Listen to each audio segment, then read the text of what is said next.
Assalamualaikum warahmatullahi wabarakatuh. Kenalkan, nama saya Aditya Febriansyah dari Prodi Manajemen Rekayasa dengan nomor induk mahasiswa 2012-01-001. Di sini saya akan menjawab pertanyaan dari UAS mata kuliah PKN, di mana saya memilih 5 dari 8 soal dimulai dari nomor 1 sampai dengan nomor 5. Yang pertama yaitu mengenai pelaksanaan demokrasi erat kaitannya dengan masyarakat madani.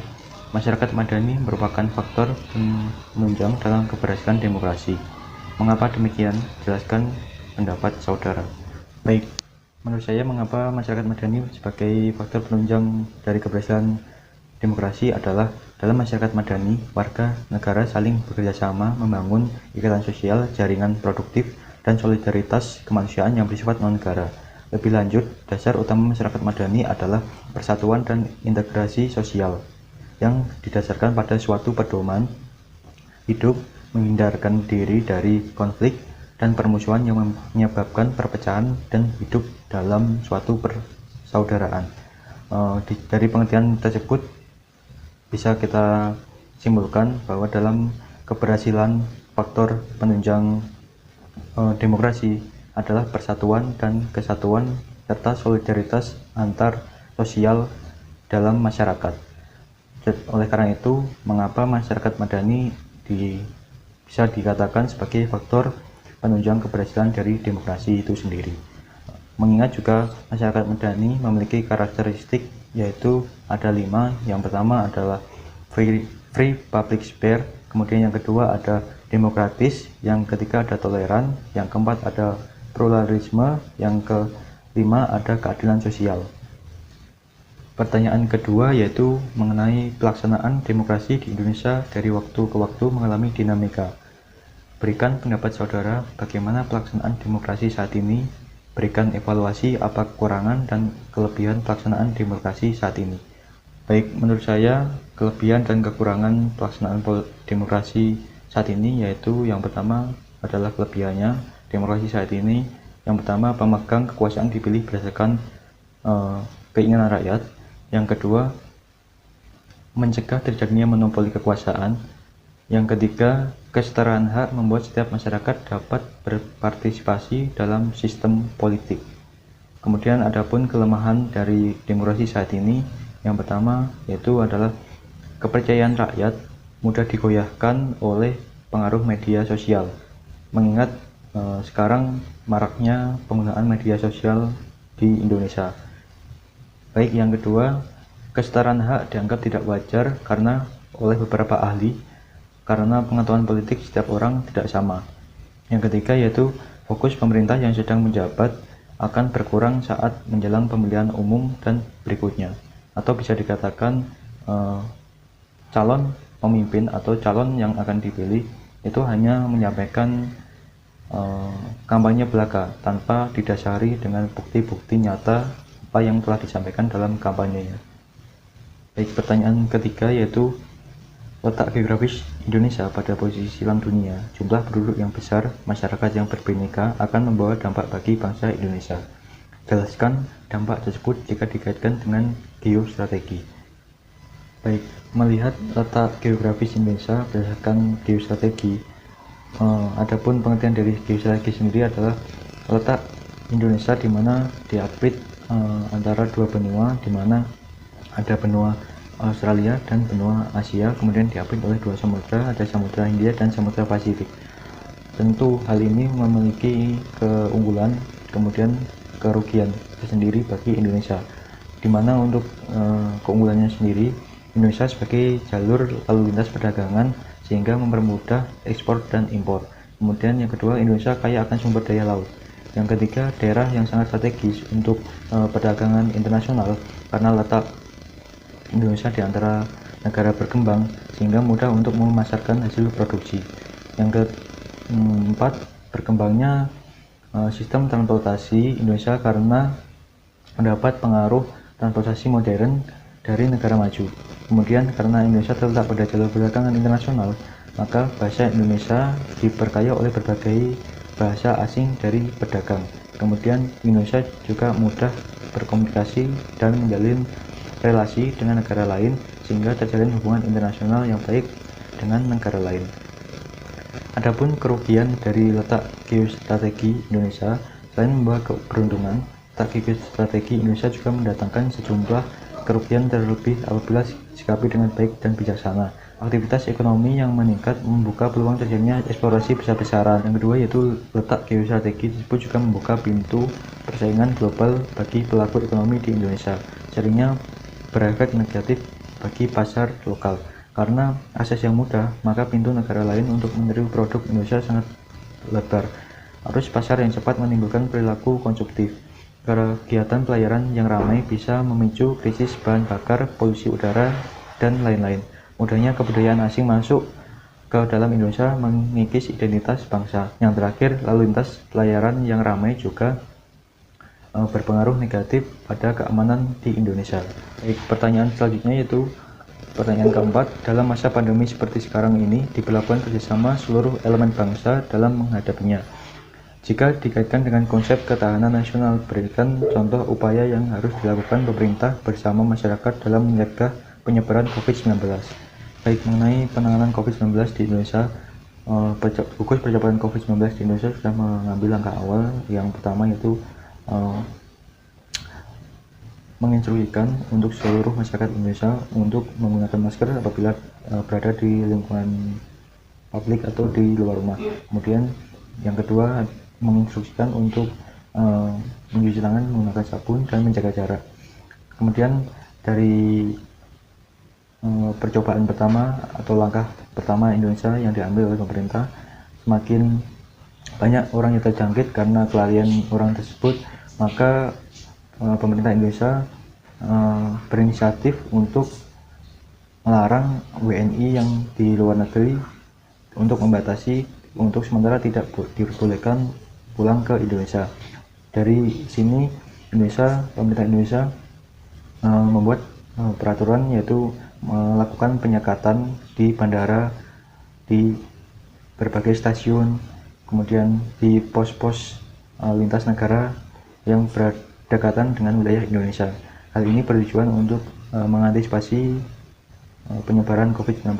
Kemudian tidak hanya itu, dari segi daerah juga telah menyiapkan beberapa rumah sakit untuk mengevakuasi korban penyakit COVID-19. Kemudian dari aparat keamanan juga sudah diterjunkan langsung, di mana akhir-akhir ini sering dilakukan pembatasan atau biasa yang dikenal untuk saat ini yaitu PPKM. Sekarang PPKM sendiri masih diperpanjang hingga tanggal 22 Agustus 2001. Dalam pembatasan tersebut juga menunjukkan beberapa aparat keamanan antara gabungan antara Polri, TNI, dan Satpol PP. Kemudian upaya yang dilakukan pemerintah dengan masyarakat yaitu yang pertama mengantisipasi penyebaran COVID-19 dengan segera melakukan vaksinasi, karena mengingat vaksinasi di Indonesia juga disosialisasikan dan sudah diedarkan penyebarannya ke seluruh wilayah Indonesia, sehingga bagi masyarakat yang belum vaksinasi diharap untuk segera melakukan vaksinasi agar penyebaran COVID-19 dapat dihentikan.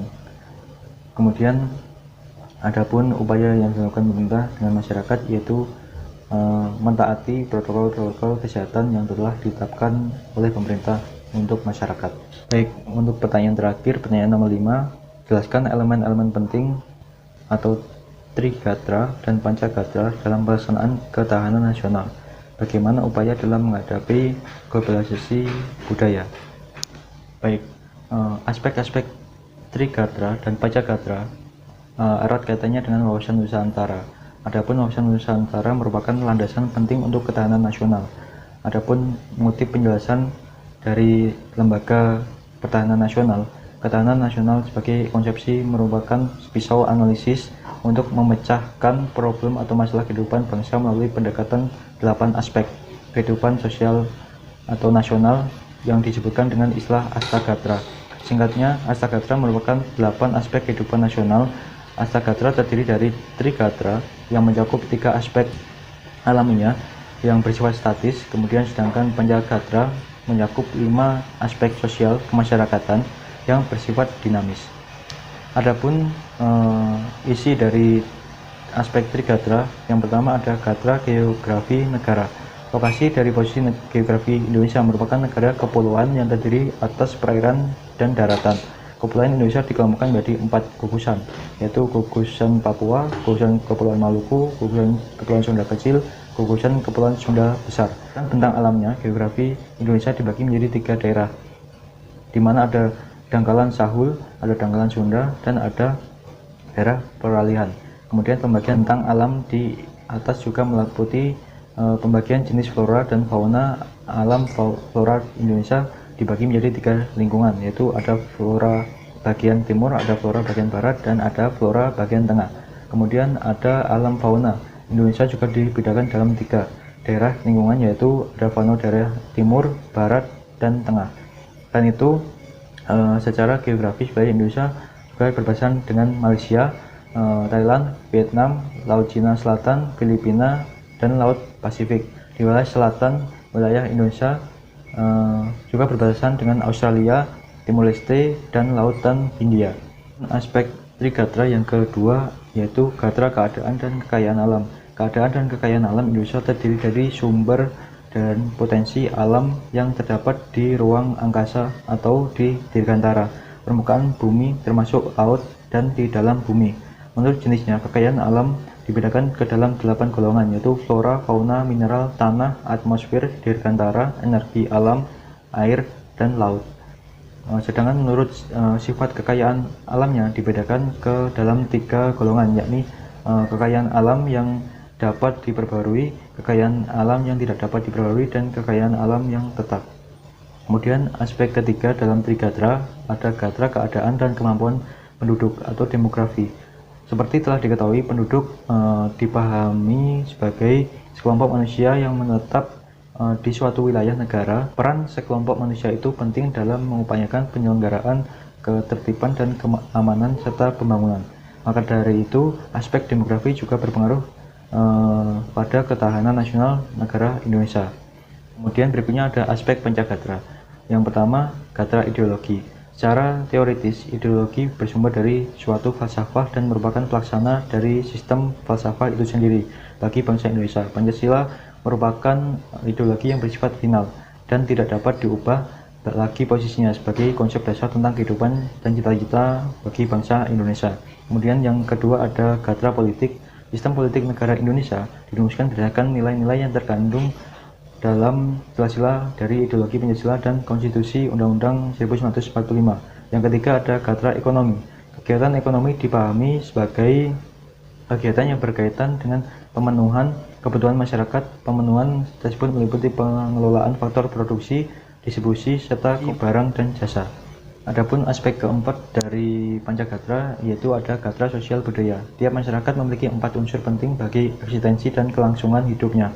4 unsur tersebut yaitu struktur sosial, pengawasan sosial, relasi sosial, dan standar sosial.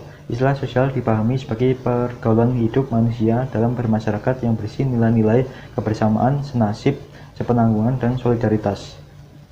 Sementara istilah budaya dipahami sebagai sistem nilai dari hasil cipta rasa karsa manusia yang menumbuhkan gagasan-gagasan utama dan menjadi kekuatan pendukung dalam menggerakkan kehidupan.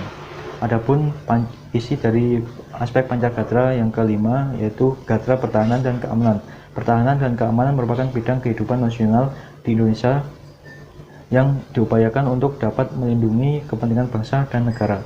Adapun upaya untuk menghadapi globalisasi budaya yaitu yang pertama, menyaring setiap budaya asing yang masuk ke Indonesia untuk kemudian diadaptasi dan digunakan bersama-sama. Yang kedua, mempromosikan budaya asli Indonesia ke kancah internasional untuk menumbuhkan rasa cinta budaya Indonesia. Yang ketiga, menyukai dan menggunakan produk-produk asli Indonesia. Yang keempat, memperkuat persatuan dan kesatuan warga negara Indonesia yang memiliki budaya beragam untuk bersatu melindungi budaya asli Indonesia agar tidak luntur terbawa arus globalisasi, juga tidak hilang karena diklaim negara lain. Yang kelima, mematenkan setiap budaya Indonesia serta mempublikasikan agar tetap terjaga dan menjadikan masyarakat Indonesia bangga untuk memilikinya. Yang keenam, berpegang teguh pada nilai religius, spiritual, dan memupuk rasa kebinekaan agar Indonesia tetap berjaya dengan budayanya. Yang terakhir, meningkatkan kualitas nilai keimanan dan moralitas masyarakat. Baik, sekian yang bisa saya sampaikan. Apabila ada kurang lebihnya, saya mohon maaf. Akhirul kalam, wassalamualaikum warahmatullahi wabarakatuh.